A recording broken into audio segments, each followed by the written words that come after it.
Merci, Président. D'abord, je voudrais remercier Madame Reda pour son travail et puis pour ce qu'elle affirme, c'est-à-dire vouloir renforcer la position des auteurs dans le paysage culturel. Mais et pour avoir mis le sujet justement sur la table. Maintenant, je dois reconnaître que nos points de convergence s'arrêtent à peu près là. Et je dois dire que j'ai quelques regrets sur ce travail qui part d'un constat que nous partageons tous, qui est que le développement des usages numériques a profondément bouleversé la manière dont nous accédons au contenu culturel. Et en cela, j'aurais souhaité voir un réel rapport d'évaluation de la situation et de la manière dont la directive s'applique aujourd'hui. Malheureusement, l'évaluation de la situation actuelle est assez peu consistante. En général, on a quelques assertions, mais assez peu étayées, et c'est essentiellement ce rapport un catalogue de propositions législatives, de propositions d'évolution, sans que le travail d'analyse et d'état des lieux n'ait, à mon sens, été poussé aussi loin qu'il l'aurait dû. Et puis, même si, donc à l'article 3, les auteurs sont brièvement mentionnés, la philosophie générale du rapport se focalise quand même sur une vision de ce qui est appelé l'utilisateur. Concept un petit peu flou d'ailleurs, mais qui, je dois dire, présente quelques défauts dans la manière dont cet utilisateur est présenté.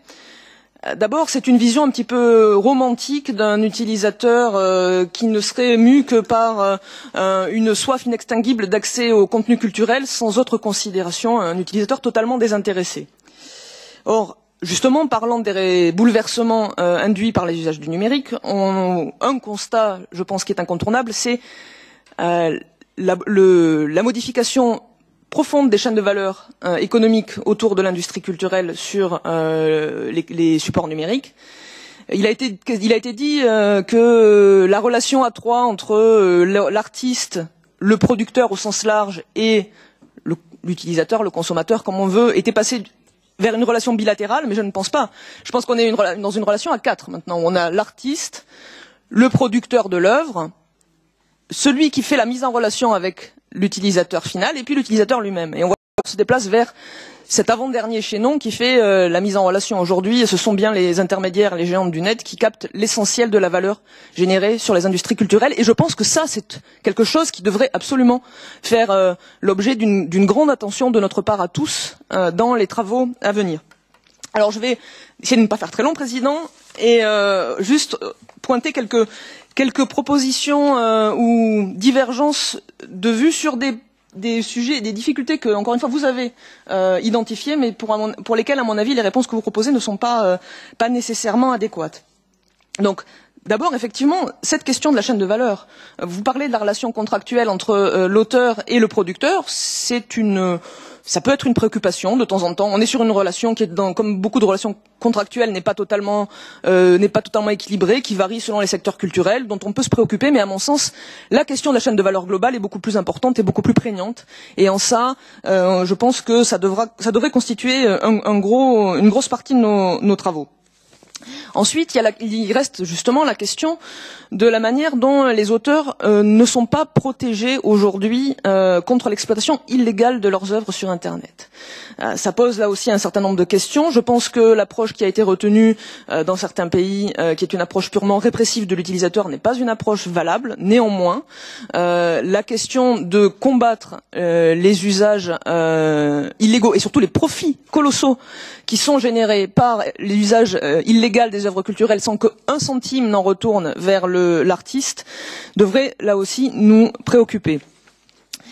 Et enfin, oui, je reviendrai sur d'autres sujets. Oui, et puis pour terminer, la question de la territorialité. Ça a été dit. La question de la territorialité, pour moi, ne devrait pas être confondue avec la question de la portabilité. S'il est légitime que quand on acquiert des droits d'accès à des contenus, on veuille pouvoir continuer à y accéder, si partir du principe que l'harmonisation européenne doit être totale en la matière, alors qu'elle est déjà assez importante en matière de droits exclusifs, me semble totalement excessif. Les raisons pour limiter l'accès territorial trouvent leur source essentiellement dans des questions autres que le droit d'auteur.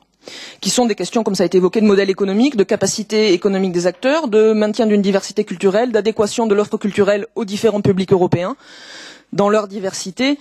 Et là-dessus, je pense que on devrait rester prudent, surtout que la possibilité d'élaboration de licences multiterritoriales existe déjà.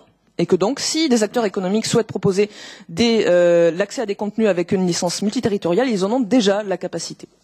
Voilà, il y aurait une liste très importante de sujets abordés aussi, mais Président, je vais m'en arrêter là. Simplement, je voudrais conclure en disant que ne nous trompons pas, ça a été dit par Madame Honeyball, mais le but du droit d'auteur n'est pas de créer une entrave ou d'établir un quelconque protectionnisme, c'est bien le seul et unique moyen qui permet aux artistes de vivre de leur création, et c'est bien ça qui doit motiver nos travaux.